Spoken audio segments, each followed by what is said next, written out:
আল্লাহ মালাকুল মাউত কে বলবেন, মালাকুল মাউত কি অবস্থা? বলবে সব শেষ। মাইয়াপ্পা, কে বাকি? মালাকুল মাউত বলবে জিনেরা বাকি, যাদেরকে দেখা যায় না। আল্লাহ বলবেন জিনদেরকেও শেষ করে ফেলো, রুহু কবজ করো। মালাকুল মাউত আজরাইল জিনদের রুহু কবজ করবে। আল্লাহ এবার জিজ্ঞেস করবে, ইয়া মালাকাল মাউত আখবিরনি মাইয়াপ্পা, এবার বলো আর কে বাকি? মালাকুল মাউত বলবে, আল্লাহ মানুষগুলো সব শেষ, জিনগুলাও শেষ, এবার বাকি ইবলিস শয়তান। কে বাকি? ইবলিসরেও শেষ করো, ইবলিসও শেষ। আল্লাহ আবার জিজ্ঞেস করবেন, ইয়া মালাকাল মাউতি মাইয়াব্বা, আর কে বেঁচে আছে বলো? মালাকুল মাউত বলবে, আল্লাহ আপনার কথা অনুযায়ী পৃথিবীর সব মানুষের রুহু কবজ করলাম, সব জিনদের রুহু কবজ করলাম, ইবলিসের রুহু কবজ করলাম, এখন আছে শুধু ফেরেশতা। আছে কারা? যাও ফেরেশতাদের রুহু কবজ করো। ফেরেশতাদের রুহু কবজ হয়ে যাবে। এবার আল্লাহ জিজ্ঞেস করবেন, ইয়া মালাকাল মাউত আখবিরনি মাইয়াব্বা। মালাকুল মাউত বলবে, আল্লাহ আপনার কথা মতো ধরে ধরে সব শেষ, ফেরেশতাও শেষ, 4 জন ছাড়া। কয়জন ছাড়া? জোরে বলেন, কয়জন ছাড়া? ইসরাফিল, জিব্রাইল, মিকাইল, আজরাইল। আল্লাহ এই 4 জন আমরা বাকি। আল্লাহ বলবে, যাও ইযহাব ইনতালিক ইলা জিবরিল ওয়াকবাদ রূহাহ, জিব্রাইলের রুহু কবজ করো। ইযহাব ইলা ইসরাফিল ওয়াকবাদ রূহাহ, ইসরাফিলের রুহু কবজ করো। ইযহাব ইলা মিকাইল ওয়াকবাদ রূহা, রুহু কবজ করো। ওই 3 ফেরেশতাও শেষ। এবার আল্লাহ তাআলা জিজ্ঞেস করবেন, ইয়া মালাকাল মাউত আখবিরনি মাইয়াব্বা, হে মালাকুল মাউত আর কে বাকি আছে বলো?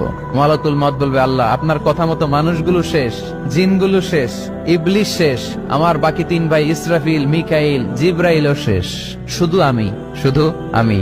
আল্লাহ বলবেন, কেউ নাই? মালাকুল মাউত বলবে, না আল্লাহ কেউ নাই। এবার আল্লাহ তাআলা বলবেন, মালাকুল মাউত তুমি তো সবাই রে মারছো, এবার তুমি মরো, এবার তুমি মরো, তুমি মরো। শোনার সাথে সাথে মালাকুল মাউতের কাঁপুনি ছুটে যাবে, খিঁচুনি এসে যাবে ভয়ে। আল্লাহ বলবেন, কাঁপুনি দিয়ে তো লাভ নাই, কারণ কুল্লু নাফসিন যায়িকাতুল।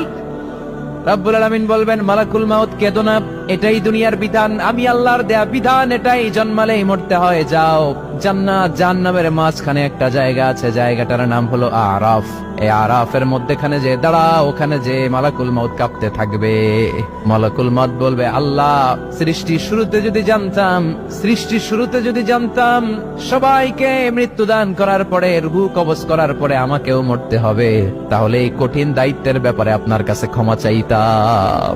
আজকে আমারও যে ভাগ্য বরণ করে নিতে হবে সৃষ্টির শুরুতে, আমি এটা কল্পনাই করতে পারি নাই। আল্লাহ বলবেন, নো টক, মুত ইয়া মালাকাল মাউত, মর, মরে যা, মুত, মরে যাও। বলার সাথে সাথে মালাকুল মাউত এক বিকট চিৎকার হাঁকিয়ে মরে যাবে। মালাকুল মাউতের চিৎকারটা সেদিন এত ভয়ঙ্কর হবে, বিষ্ণু ইসা ইসলাম বলেন, ওই চিৎকারের আওয়াজ যদি পৃথিবীর মানুষেরা কান দিয়ে শুনতে পেত, তাহলে কিয়ামত সংগঠিত হওয়ার জন্য আলাদা করে ইসরাফিলের সিঙ্গার প্রয়োজন হতো না। ওই চিৎকারের আওয়াজে প্রতিটা মানুষ কানের পর্দা ফেটে ওই জায়গায় লাশ হয়ে পড়ে যেত। এবার ডানে বায়ে সামনে পেছনে উপরে নিচে কেউ নাই, একজন ছাড়া। জোরে বলতে হবে, তিনি কে?